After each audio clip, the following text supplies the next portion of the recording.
gospodje, neizprosen mož jeklen, kadar braniti je časti in pravde narodu in jeziku svojemu.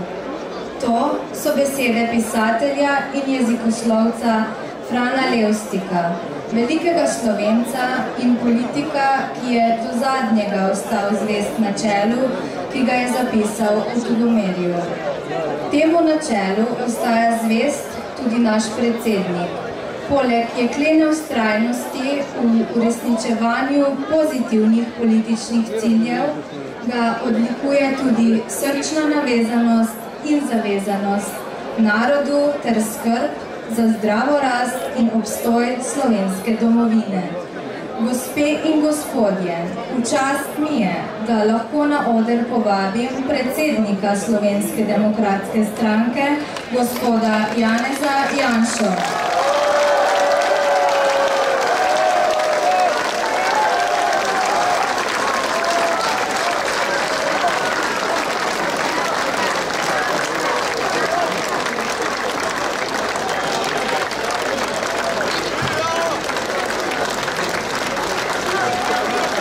Dobar dan, dragi prijatelji, dobar dan.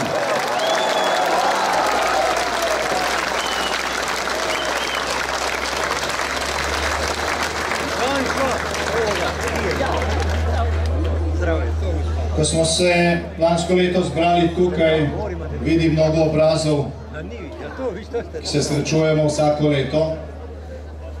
Sem vam dejal, da je pred nami leto, v katerem bo kar nekaj preizkušenj, tudi vsaj dvoje volitev, in dejal sem vam, da nameravamo na volitvah v Državni zbor zmagati. To se je zgodilo.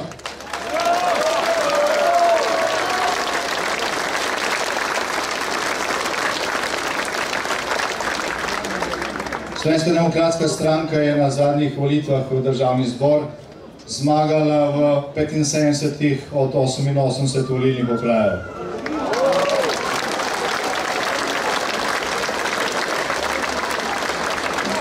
In zmagali smo z veliko razliko. Veliko razliko, da ko smo pritekli v cilj, tisti, ki so bili drugi in tretji, sploh še nismo videli za nami.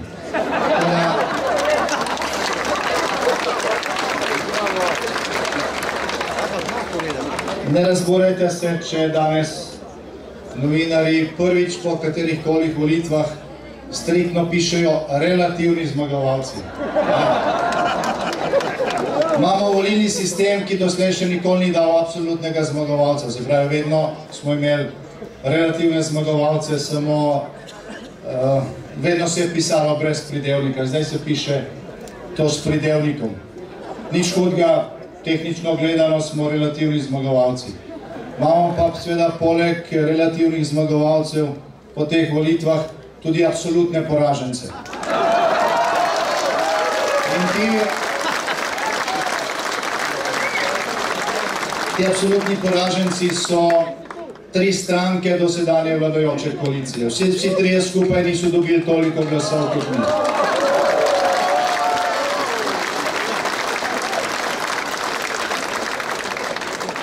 Kljub temu zdaj ravno te tri stranke aktivno vsak dan sestavljajo novo vlado. Torej, no in seveda, medijska srednja, ki to spremlja in navija za to, da bi stara vlada postala tudi nova z nekimi dodatki, nikoli ne napiše, da gre za absolutne poražence, ki sestavljajo vlado. Tako pa imamo mi kak pogovor s potencialnimi koalicijskimi partnerji, pa pravijo, relativni zmagovalci niso uspeli. Živimo v nekem času, kjer je na delu spet poskus, da se pozdravimo zastavo zmage, ki leti nad nami.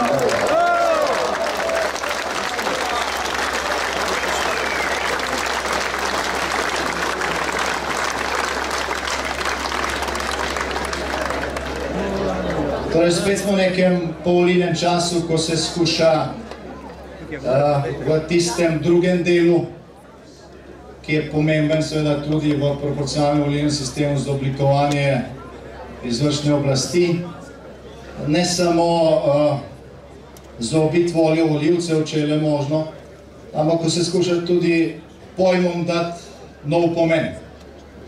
Tisto, kar je bilo včeraj belo, je bilo danes črno in obratno in trud v to smer je neizmeren. Zato, da na koncu, ko bi poteklo nekaj mesecev, pravzaprav ljudje ne bi že niti več vedeli, kdo je zmagal, kdo je izgubil, kaj so sploh volili.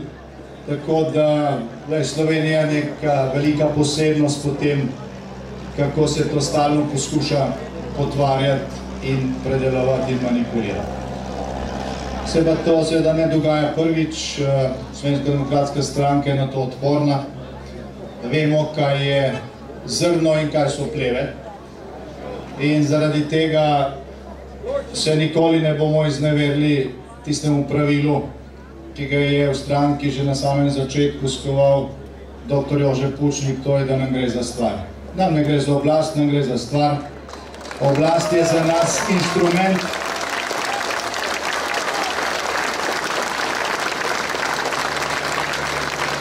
Oblast je za nas orodje, inštrument za to, da delamo za dobro Slovenije, kadar je to možno. Za nas oblast ni delitev funkcij, pa stolčkov, pa prepir okrog tega ali bo v vladi 20, 22, 18 ministrskih mest in tekmovanje v inovacijah, kakšno ministrstvo bi še ustanovili za to, da bodo vsi zadovoljni. Torej, naš cilj je sestaviti učinkovito vlado, vlado, ki bo sposobna delati za dobro Slovenije, cele Slovenije, ne vseh delov, ne samo centra in pač tistih, ki so vedno korak bližje k rešitvam in k denarju in tako naprej. In če nam to ne bo uspelo, bomo še malo počakali, ne bo treba dolgo. Kakih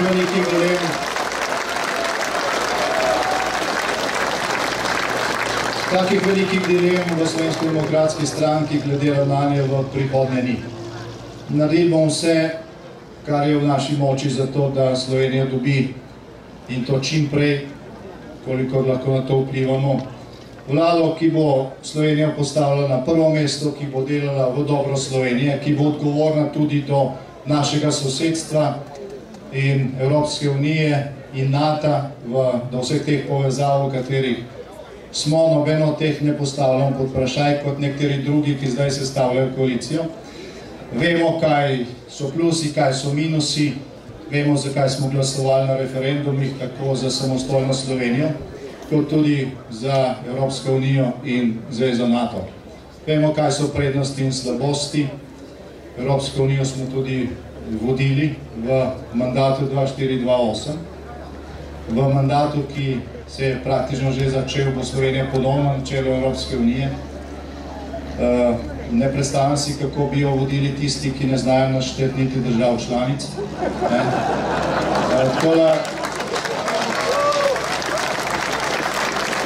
Slovenska demokratska stranka je na te izzive pripravljena. Vemo tudi, da v tem povolilnem času pri tistih, ki skušajo z ozadja vplivati na to, da se sestavi ne vem kakšna levo-leva koalicija, mesečna koalicija, koalicija, kakršnakoli, samo da Slovenske demokratske stranke kot, rekel, absolutno prve stranke na zadnjih volitvah ne bilo zraven. Skratka, tisti, ki se iz ozadja trudijo, da bi Slovenija dobila neučinkovito obvladovano izvršilno oblast in vlado, pravzaprav oblast že imajo. Vse v tem mandatu, ki je praktično minil, se ni vladala vlada. Vlada je pač dajala neko fasado temu, kar se je dogajalo. Vlada je seveda na to tudi pristajala. Nekateri tam so vedeli, zakaj se gre, drugi so bili pač ministri nevede. Stvar se je dogajala tako, kot se je dogajala že mnogokrat doslej v Sloveniji, ko je vlado imela v rokah tako imenovana levica. So bile boljše in slabše tudi ideje vlade, ampak to, kar je bilo na zadnje, pravzaprav vlada ni bila. Se pravi, tisti, ki skušajo sestaviti nekaj podobnega za prihodnje, ne sestavljajo oblasti, ker pač oblasti imajo, sestavljajo novo Potemkinovo vas, neko novo kritje za to, da bo vse tako, kot je bilo doslej. In seveda, če do tega poteče pač nekaj mesecev, to njih nič ne skrbi še bolje. Za ni noben odgovoren. Vlada, ko je treba narediti neko potezo, ki je, ali pa ko je na dnevnem redu neka poteza, kot je recimo tožba proti sosednji državi, zakaj vlada nima, vlada, ki je odstopila, vlada, ki ima v tem novem državnem zboru manj glasov, recimo kot naša stranka, se pravi, vsi skupaj imajo manj kot četrtino glasov, ampak oni se odločijo, sosednja država bomo tožili, ne vejo pa, kaj se bo zgodilo, ko bo sodba.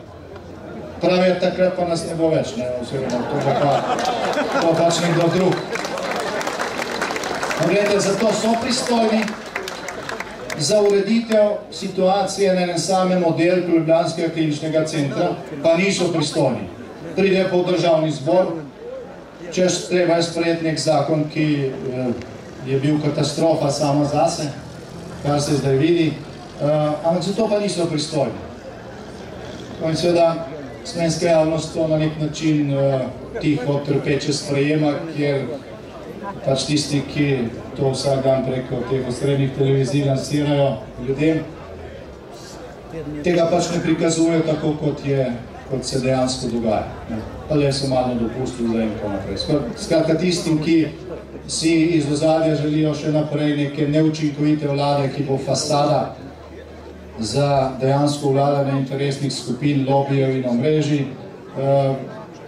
Tisti nimajo nobenih problemov, tudi če sestavljanje vlade traja mesece, kot je že včasih v Sloveniji. Njih ne zanimajo čakalne vrste, njih ne zanimajo kritične situacije v slovenskem zdravstvu, njih ne zanimajo problemi, ki se kopičijo zaradi tega, ker je Slovenija de facto preveč centralizirana država. Njih ne zanima to, da tisti, ki ste šli v Bovec iz različnih smeri, ste videli, da ste čakali v vrstah, odstranjujejo Cetinjske postaje, ki morajo biti odstranjene leta 2008 in to sred sezone. Skratka, ampak tisti, ki z ozadja vladajo, tisti to ne zanima, oni ne čakajo v teh vrstah, vsaj v glavnem ne nosijo nobene odgovornosti, niso podpisani pod tem, zato so zainteresirani, da je tudi v prihodnje tako. Te stvari pač treba videti, če hočemo dejansko ravnati razumno, dobro za Slovenijo, dobro tudi za Slovensko demokratsko stranko, ker bo pač v prihodnosti nekaj takšnih odločitev potrebno sprejeti. To, kar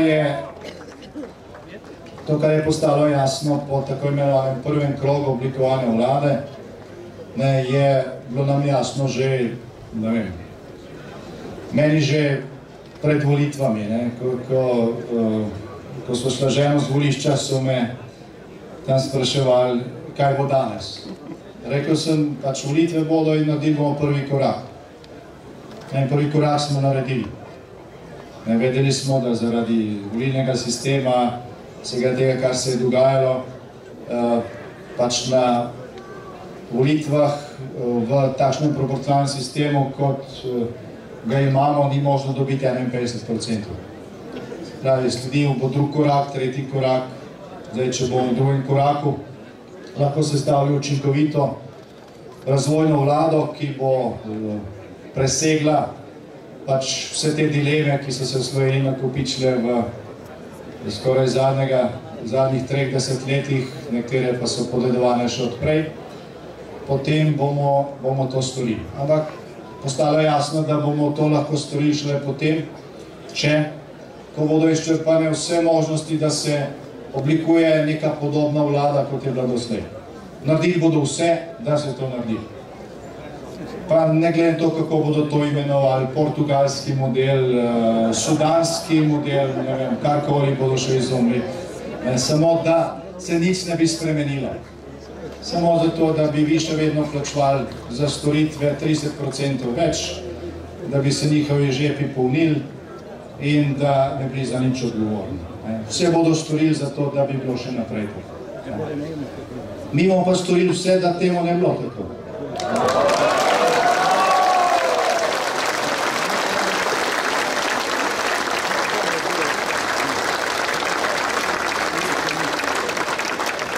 En čas teh korakov, ko bo možno vse ali pa delo tega storiti, se pač bliža. Prej ko v roku enega leta bodo vsaj še lokalne volitve, glede, te so skoraj ravno tako pomembne kot državnozborske. Stranka, ki nima korenine tam, kjer živimo, v občinah, krajnih skupnostih, v vseh, tam, kjer se stvari dogajajo, kjer je treba reševati dnevne probleme, tam, kjer so marsikod, kot v Bovcu, tukaj, o čemer je prej gospod župan govoril, že zdavnaj presegli neke razlike, ideološke razlike in sodelujo, ko je treba nekaj skupaj narediti za kraj. Glejte, teh bojišč bo na lokalnih volitvah novembra letos 212. Torej ne bo treba zmagati na enih volitvah, na 212 front bo. Poznate vsi, veste, kakšne so razmere, so zelo različne od občine do občine, torej čaka nas veliko naporov. Če bo treba temu dodati napore za nove predčasne volitve, jih bomo pač dodali. Slovenska demokratska stranka je to sposobna.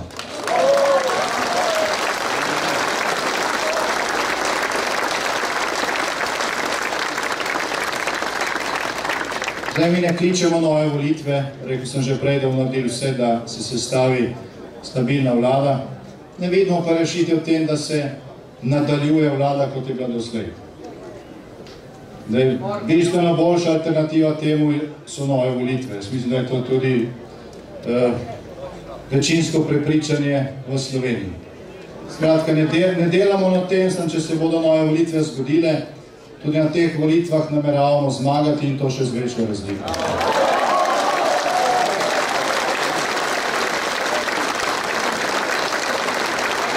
Torej, več kot dovolj razlogov je, da v teh nekaj tednih, ki so pred nami, naberemo čim več novih, svežih moči. To, kar je prej generalni sekretar govoril tukaj o tem, koliko novih članic in članov se nam je pridružilo v zadnjih tednih in mesecih, je poleg rezultatov volitev daleč najlepša novica za nas. Slovenska demokratska stranka raste in se krepi, kot se ni od leta 1996 naprej. Torej, nekaj se je zgodilo, sicer precej pasivni zavesti naših rojakov v odnosu do tistega stavka slovenskega pesnika, ki pravi, ne to, kar mož mora storiti, je dolžan, mož je storiti to, kar more. In nek premik v to smer se pač dogaja. In zaradi tega danes tukaj še posebej pozdravljam se tiste, ki boste danes sprejeli naše članske izkaznice. Mnogo več svežih moči je prišlo v stranko, kot bomo danes podelili. Moji izkazni, ker vsi pač ne morejo priti na to prireditev. In pred 3 tedni mislim, da smo imeli množični sprejem več 100 novih članov. Vidim nekatere, ki ste takrat prišli v naše vrste, bi je to po 20 letih, mislim, da najbolj množični sprejem. Torej, Slovenska demokratska stranka je na te izzive pripravljena. Vemo tudi, oziroma bolje rečeno, vi ste tisti, ki natančno veste, kje so še rezerve. Zmagali smo v 75 okrajih, vseh je 88. Se pravi, še marsikaj se da narediti. In srečeval sem v dneh in tednih po volitvah kolegice in kolege, ki so rekli, Je škoda, da je že konc, mi smo še načrte, kako pač našo kampanjo še malo potegniti, kako še prepričati ljudi, končno si odprlo, šlo je, ljudje so pripravljeni poslušati, sprejemati argumente, dogaja se nekaj, kar se prej ni dogajalo. Torej, mi smo na ta čas pripravljeni, odpočijte se, poveselite se, razmišljajte o tem, kaj lahko vse skupaj naredimo jeseni. Tudi danes bo vreme še nekaj časa zdržalo, tako da bo to tako še naprej prijetno druženje, kakršnega si vsi želimo.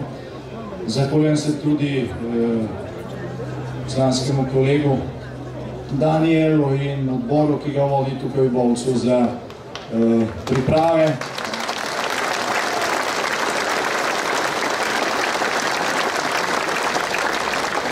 Za vse napore, ki so bili vloženi za to, da je naše druženje prijetno in logistično oskrbovano.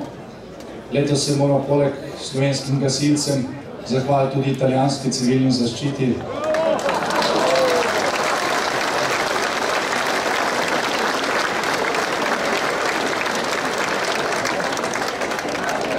Zdaj, lani smo, kot je delno spomnil to že Daniel, potem, ko smo zaključili naše druženje na tem taboru, lahko prebirali in poslušali, mislim, da 2 tedna po nekaterih slovenskih medijih o tem, ali je slovenska vojska kuhala za Slovensko demokratsko stranko. Da si predstavljate ta zločin, da bi slovenska vojska kuhala za slovensko stranko. Kot da ne živimo v isti državi. Jaz upam, da bodo tisti, ki so to lani pisali, letos zadovoljni, bodo pisali, da je italijanska civilna zaščita kuhala za Slovensko demokratsko stranko.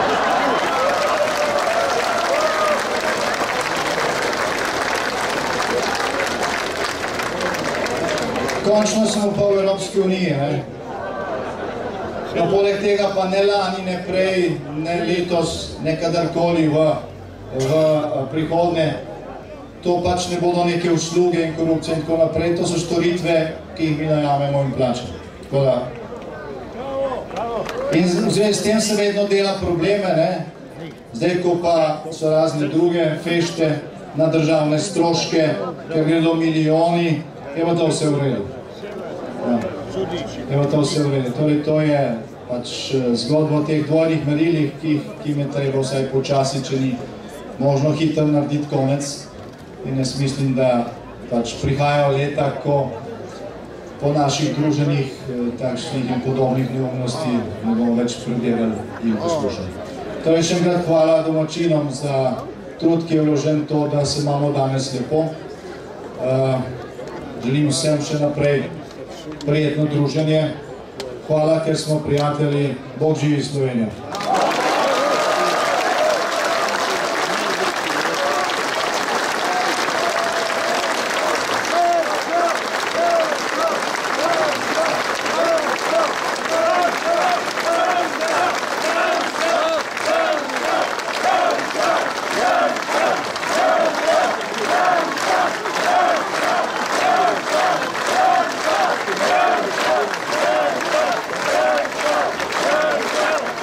Hvala, gospod predsednik. Sedaj je čas za glasbene točke.